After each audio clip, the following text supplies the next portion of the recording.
So dako katag masib, no? 1 month pala 1 month. So nakita na to. Dako na kayo galayan, no? Dakog masib ang farmer ani sa ato ang bill fire, no?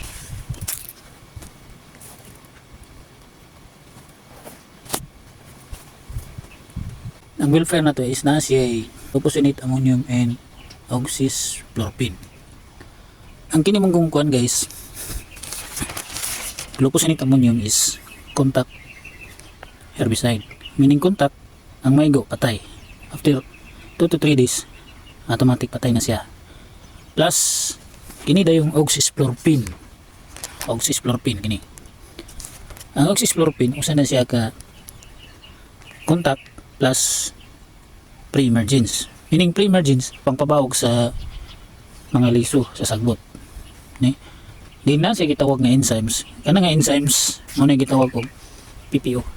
Ang PPO enzymes mura na siya og filming effect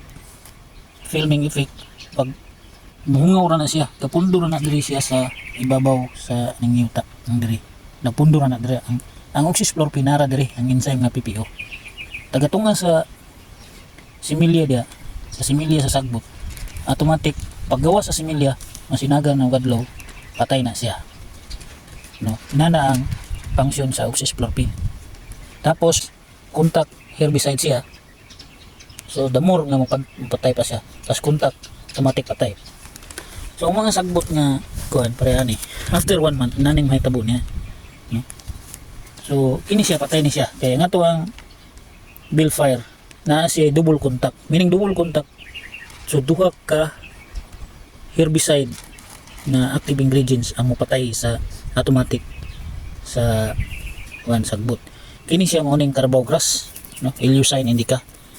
So mo ning carabao grass ang epekto ani niya pag maigo ni siya after spray nimo, pagka pila ka oras ani niya, mga 6 hours o pagkaugma mura ni siya og giuban kay nga naman gipuntik-puntik niya ang dahon ani sa kilid niya. After 3 to 5 days, after 2 to 3 days patay na ni, automatic ni siya. After 1 month nakita na to, wala pa gisa ito after 1 month. So muna itong gisurvey karon diri guys, kita na kaninyo kini mo ning mula gi-sprayan diri, naapay sagbot na bilin ana tagko pa, no? Nakita na to diri, kita na to. So ang i-spray na to diri ra tamon ana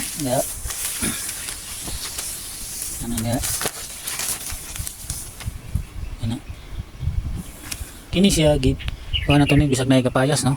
Wala nga naon sang kapayas, 1 month pala 1 month. So nakita na to, dako na kayo galayan, no? Dakog masib ang farmer ani sa ato ang bill fire, no? Ang pag-spray na to is hinahinayon lang na to pag-spray. Nga importante maigo gid ang yuta, no? Kini gani pag-spray na ko ani uga-uga ni siya ang yuta ni, no? But pag-spray na to importante ang pag-spray is kuan nang gid siya, hinay-hinay pag-spray, tapos importante maigo ang yuta,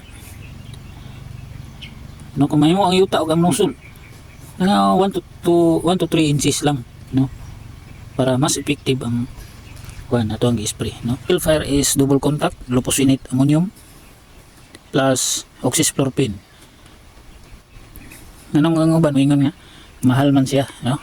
But ang pinaka big difference man gud ko kayo diferensya in terms sa kuan siya. Imagine nimo siya double contact plus pre-emergence. Ang pinaka kuan diha is ang pre-emergence niya. Kay imagine nimo 5 to 6 months ana pa na mo tubo ang sagbot once imong matarong og spray, ano? But kung ang target ninyo, ang kini magong target aning pag-spray nako is kuha ni siya, pangbingala para 5 to 6 months ana pa mo tubo ang sagbot. Pangbingala man gud kini lubong man gud nga klase, lubong ang pagtanom ani, no? Lubong. So 5 to 6 months ana pa mo tubo, so dako katag masib, no? So kini gi-advise nako ang tagiani nga dili lang sa bugalon, no? Ang yuta, no? Anhan na og kuan mao man na og kuan, 60 to 90 days ana na tarugon kay para makakuha na pa ang oxychloroquine niya. Okay, mo ning atong update sa kuan guys, sa bill fire.